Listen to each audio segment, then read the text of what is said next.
Сәлем достар, сіздермен EasyKZ. Инвестиция, қаржылық сауаттылық тақырыбын қазақша қарапайым тілмен түсіндіретін арна. Бүгінгі видео көптен күткен опциондар тақырыбына арналады.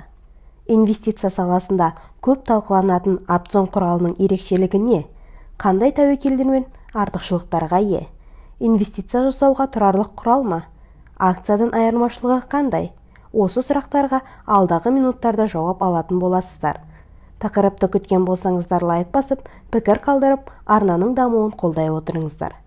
Сонымен, ең бірінші сұрақ опционның не екендігінен бастайық.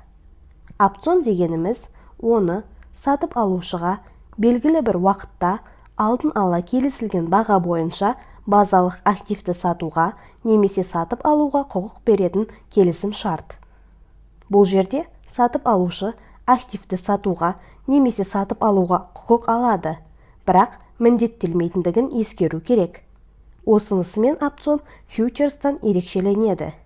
Яғни опционды сатып алушы, егер соңында шарттар тиімсіз болса, операцияны жүзеге асырудан бас тарта алады.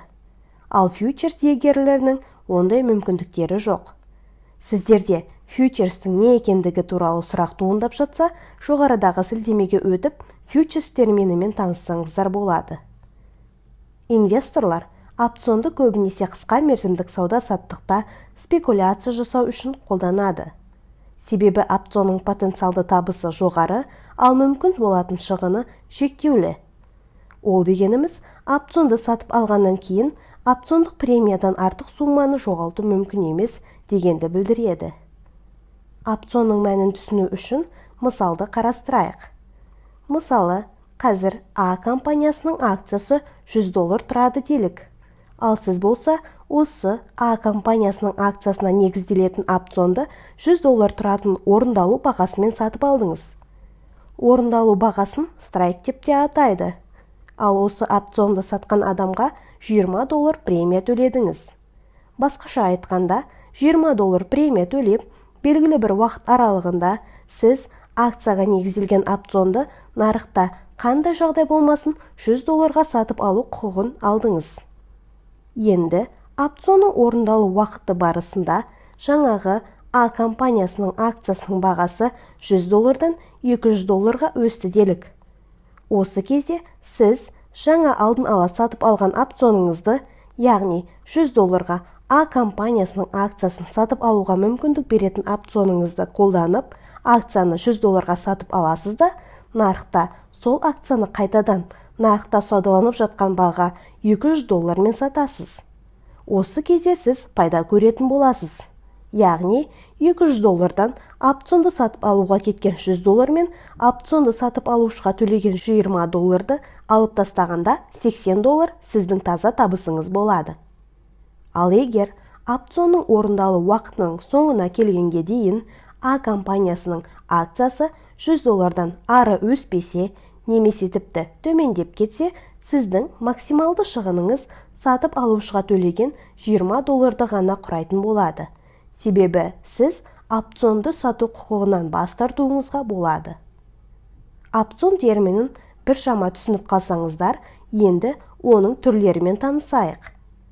Опционның екі түрін ажыратып қарауға болады. Call және put опцион. Call опцион активті сатып алуға құқық береді, ал put опцион активті сатуға құқық береді. Әрбірімен жақынырақ таныса кетейік. Call опцион, жаңа айтқандай, оны сатып алушыға базалық активке бағаның өсуінен пайда көруге мүмкіндік береді. Егер базалық активтің бағасы опционның мақсаттық бағасынан асып түсетін болса, сатып алушы опцион бойынша құқықты пайдаланып табыс тапса болады. Мысалы, базалық активтің бағасы қазір нарықта $500, ал орындалу бағасы немесе страйк баға $300 делік.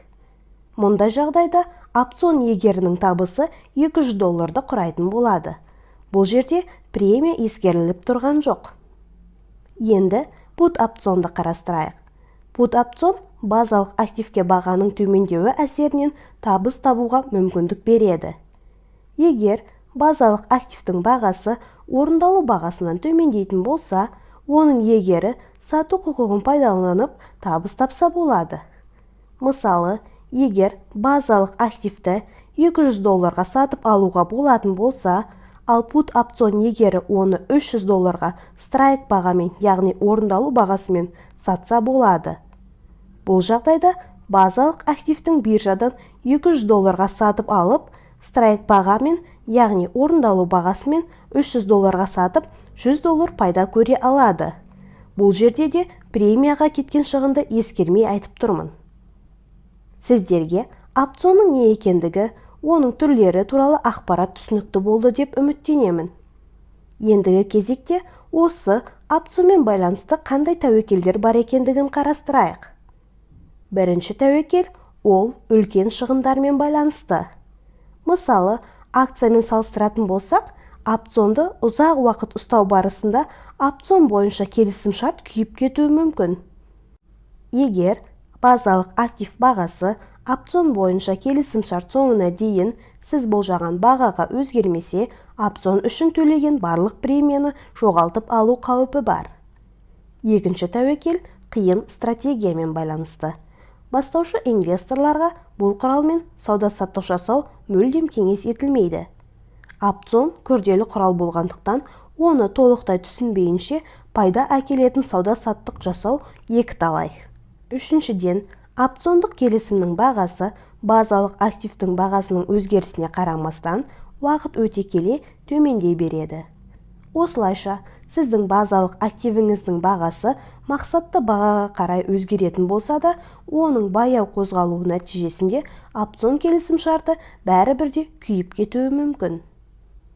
Осындай тәуекелдерді басқаруға дайын болсаңыз, опциондар спекуляция арқылы үлкен табыс алуға мүмкіндік беретін құрал. Видеода сонымен қатар сіздерге қосымша опционның акциядан несімен ерекшеленетіндігін қосып айтқым келіп отыр. Акция мен опционның бір-бірінен өте үлкен айырмашылығы бар. Акция иелену дегеніміз сіз компанияның үлескері дегенді білдіреді, ал опциондар ондай емес. Опцион меншікті құқығын бермейді. Екіншіден, акцияны сатып ала отырып, оның қолданыс уақыты шығып кетеді деп уайымдаудың қажеті жоқ. Ал опциондардың қолдану уақыты бар. Егер белгілі бір уақыт аралығында опциондық келісімшартты орындап үлгермесеңіз, шығынға ұшырайсыз. Үшіншіден, акцияны бір даналап сатып алуға болады. Ал опциондық келісімшарт базалық активтің 100 данасын сатып алуды талап етеді. Және соңғы айырмашылық тәуекел деңгейінде. Акция опционға қарағанда тәуекелі төменірек құрал болып есептелінеді.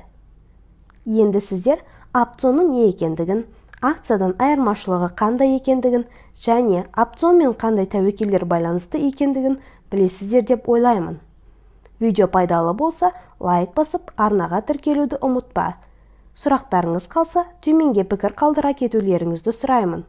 Назар салып, видеоның соңына дейін көргендеріңізге рахмет. Сіздерді алда шығатын видеоларда күтетін боламын.